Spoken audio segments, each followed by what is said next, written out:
Los objetivos de Durkheim en la división del trabajo. La primera afirmación que desarrolla es que la moderna sociedad compleja no tiende inevitablemente a la desintegración, a pesar de que viene a menos la importancia de las creencias tradicionales. La condición normal de la división del trabajo es la estabilidad orgánica. El culto del individuo es el reflejo de la individualización que el desarrollo de la división del trabajo ha producido y es el principal apoyo moral sobre el que descansar. El principal problema que preocupa a Durkheim arranca de una ambigüedad moral en la relación entre el individuo y la sociedad en el mundo contemporáneo. El desarrollo de la sociedad moderna viene unido con la expansión del individualismo y asociado con el crecimiento de la división del trabajo, la cual produce el desarrollo de talentos de las que no participa todo el mundo en la sociedad, sino que las poseen solamente grupos especiales. La división del trabajo no es un fenómeno meramente moderno, sino que en los tipos de sociedades más tradicionales aparece en forma rudimentaria, imitado a la división sexual.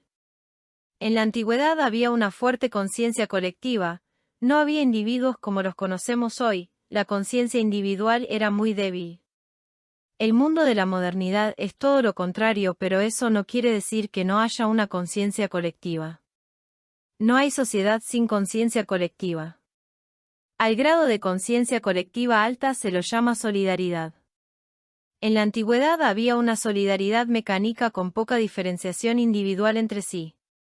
El aumento de la conciencia individual en la modernidad generó la solidaridad orgánica, la cual estaba basada en la interdependencia funcional en la división del trabajo.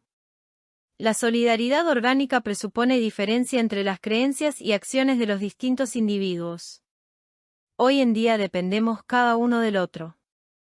Somos cada vez más individuos porque estamos cada vez más especializados y cuando una parte del sistema no coopera, la sociedad en su conjunto bambolea.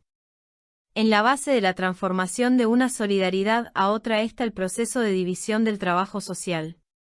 El trabajo se dividió cada vez más porque aumentó la densidad y la comunicación entre las comunidades. La división del trabajo progresa más cuantos más individuos haya que estén en contacto lo bastante como para poder accionar y reaccionar unos sobre otros. La división del trabajo varía en razón directa al volumen y a la densidad de las sociedades, y si progresa de una manera continua en el transcurso del desarrollo social, es porque las sociedades se vuelven más densas y voluminosas. Dondequiera que exista una forma estable de vida social, las normas morales llegarán un día a codificarse en forma de leyes. Un precepto legal puede definirse como una regla de conducta sancionada y las sanciones pueden dividirse en dos grupos: las sanciones represivas, características del derecho penal y consisten en la imposición al individuo de cierto tipo de sufrimiento como castigo por su transgresión, y las sanciones restitutivas, implican recuperar el estado anterior de las cosas. Es poca o ninguna la deshonra social que recibe el individuo y es típico del derecho civil, mercantil y constitucional. El derecho represivo es característico de aquel tipo de transgresión que se considera un delito. Delito es un acto que conculca sentimientos universalmente aprobados por los miembros de una sociedad. Este carácter generalizado pone en evidencia la indefinida base moral del derecho penal. En el caso del derecho restitutivo están tipificados en forma precisa ambos aspectos del cometido jurídico, la obligación y la reparación a la transgresión. La razón por la que no tiene que especificarse la naturaleza de la obligación moral en el derecho represivo es porque todo el mundo la conoce y acepta. En una sociedad con conciencia colectiva alta prima el derecho penal porque cualquier cosa que atente contra la gran conciencia moral de esa sociedad debe ser fuertemente reprimido, por lo tanto en este tipo de sociedad va a primar el derecho represivo. En cambio, en la sociedad moderna va a primar el derecho restitutivo. Durkheim dice que el crimen debe existir y es necesario ya que cumple con la función de reforzar la conciencia colectiva. Individualismo y anomia. La diferenciación de la división del trabajo produce un descenso de la conciencia colectiva en la sociedad. El crecimiento del individualismo acompaña la expansión de la división del trabajo y el individualismo solo puede progresar a expensas de la intensidad de las creencias y sentimientos comunes. En la sociedad moderna hay un choque de expectativas debido a la falta de normas, lo que se llama anomia. La división del trabajo no produce cohesión en todas las partes porque se halla en una situación anomia. Para eso, Durkheim dice que el Estado debe intervenir y regular, hacer valer esos valores que existen en la modernidad. Habría que crear órganos de regulación secundarios que puedan integrar al individuo a la sociedad y que no esperen cosas que la sociedad no puede darles.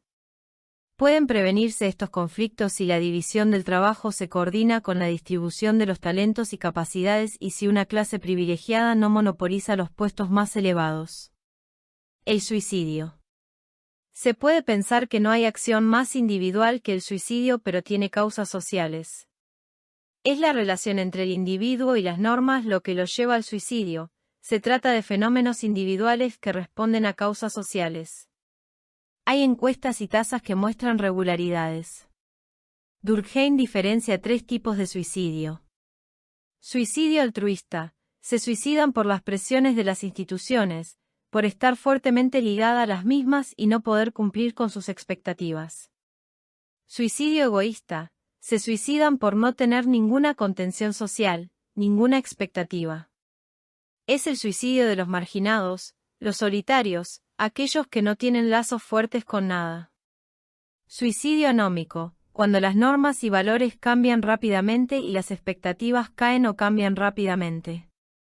Aquel que aspira a más de lo que puede y cae en la desesperación. La insuficiente integración del individuo con la sociedad es el síntoma patológico de las sociedades modernas. Dicha integración se logra con la profesión y la institución que agrupa a los hombres por profesiones, el gremio. Exterioridad y coerción. El intento de Durkheim por definir la especificidad de lo social se basa en los criterios de exterioricidad y coerción. Los hechos sociales son externos al individuo. En primer lugar, todo hombre nace dentro de una sociedad en marcha que ya tiene su organización, lo cual condiciona su propia personalidad. En segundo lugar, los hechos sociales son externos al individuo en el sentido en que cualquier individuo es solo un elemento dentro de la totalidad de relaciones que constituyen una sociedad. El criterio de exterioricidad no es empírico. El segundo criterio es un criterio empírico y es la presencia de la coerción moral. La conformidad a las obligaciones rara vez se apoya en el miedo a las sanciones que se aplican contra su infracción. En la mayoría de los casos los individuos aceptan la legitimidad de la obligación y de este modo no perciben conscientemente su carácter coercitivo. La importancia de la coerción se dirige a la aceptación de un ideal que está en la base de la obligación.